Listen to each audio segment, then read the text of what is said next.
Blackstone Audio presents Tiger Hills by Sarita Mandanna.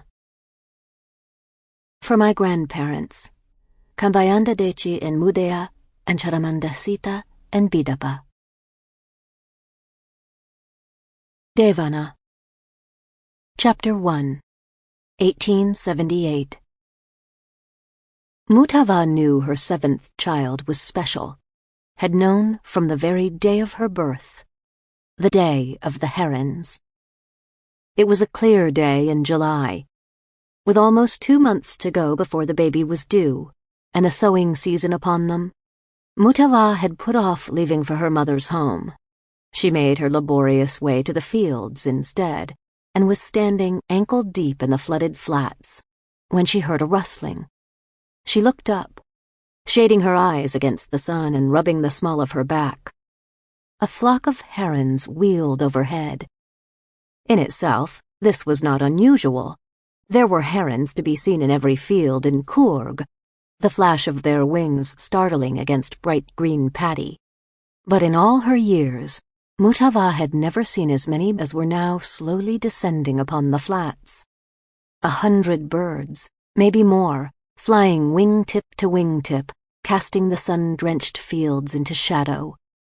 The fluttering of their feathers drowned out the croaking of frogs, the cawing of crows, even the incessant racket of crickets.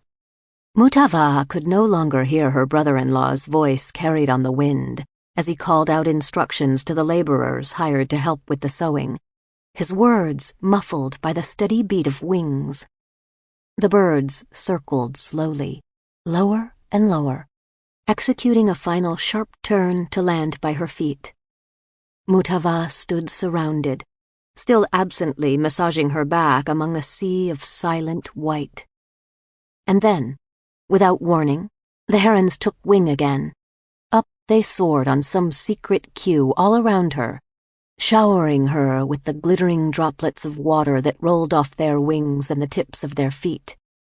At that instant, not one moment sooner or later, Mutava felt a gush of warm liquid on her thighs. Her daughter was here. The mountains. That is what the dead must notice first, Mutava had always believed.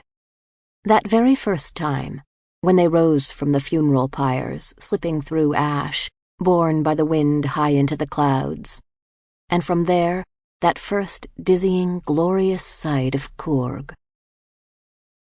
It was a tiny principality, shaped not unlike the knitted booty of an... Sample complete. Ready to continue?